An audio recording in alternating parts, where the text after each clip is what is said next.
राम मंदिर, राम मंदिर, राम मंदिर। आज आप देखेंगे कि पूरे देश ही नहीं बल्कि दुनिया में राम मंदिर की चर्चा हो रही है। मित्रों, राम मंदिर सिर्फ मंदिर नहीं है मेरे हिसाब से। ये भारत की आस्था का प्रतीक है। ये भारत ही नहीं वरन मैं कहूँगा कि आसपास के अनेकों ऐसे देश हैं जिनकी आस्था का प्रतीक है। जब राम थे तब सिर्फ राम थे, तब सिर्फ सनातन संस्कृति थी। न तो बौद्ध धर्म था, न तो जैन धर्म था, न तो इस्लाम धर्म था।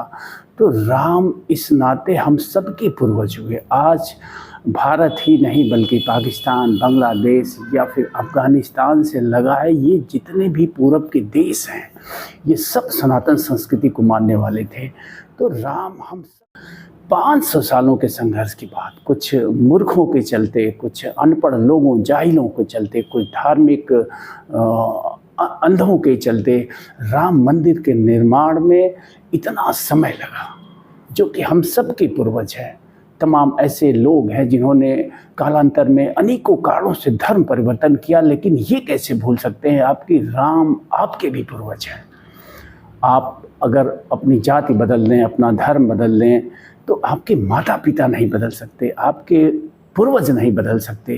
तो ठीक उसी तरह से मेरा ये मानना है कि राम हम सबके पूर्वज थे, हम सबके सम्मान के प्रतीक थे राम।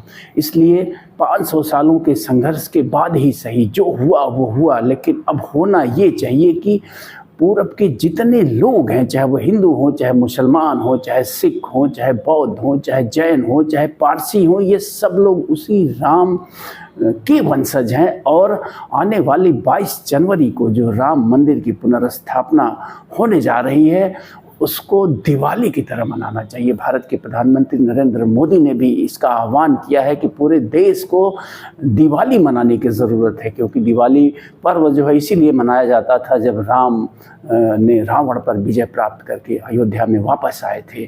तो एक बार फिर से 500 सालों के बाद राम मंदिर की जो है पुनर्स्थापना हो रही है। और मैं अपील करूँगा सबसे, चाहे आज आप हिंदू हों या मुसलमान हों या सिख हों या ईसाई हों या जो कोई धर्म मानने वाले आप हों, लेकिन एक चीज़ आप नहीं भूल सकते कि राम आप सबके पूर्वज थे, हम सबके पूर्वज थे।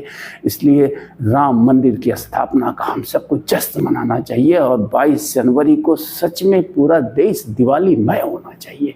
इसमें कुछ भी गलत नहीं है। राम ये जश्न सिर्फ एक मंदिर के लिए नहीं होना चाहिए, बल्कि ये जश्न इसलिए होना चाहिए कि हमने अपने पूर्वजों के आत्मसम्मान को वापस पाया है इतने लंबे संघर्षों के बाद। तो ये जश्न तो बनता है, ये दिवाली तो बनती है 22 जनवरी की। इसलिए मेरी अपील है भारत के एक एक व्यक्ति से, भारत ही नहीं वरन पूरब के एक एक व्यक्ति से, वो अपना इतिहास पहचाने कि वो उसके पूर्वज कौन थे। तो वो पाएगा कि हम सब के पूर्वज एक थे, राम सनातन संस्कृति के प्रतीक थे। और तब सनातन संस्कृति ही थी। ये सारे धर्म जो निकले हैं उसी सनातन संस्कृति से ही निकले हैं, कहीं और से कोई धर्म नहीं आया है। तो जो सबसे प्राचीन था, जो सबसे प्राचीन पूर्वज हमारा है, वो राम ही है। इसलिए हम राम के सम्मान को नहीं भूल सकते। हम राम के जो है कह सकते हैं कि राम ही हम सबके पूर्वज थे। और राम मंदिर की ये जो पुनर्स्थापना 22 जनवरी को होने जा रही है, इसके सम्मान में हम सबको दिवाली मनानी ही चाहिए। तो दिवाली मनाइए, 22 जनवरी को दीपक जलाइए अपने घरों पे और जश्न मनाइए कि हमने फिर से एक बार अपने पूर्वजों के गौरव और सम्मान को हासिल किया है राम मंदिर के रूप में। धन्यवाद, नमस्कार, फिर मिलेंगे।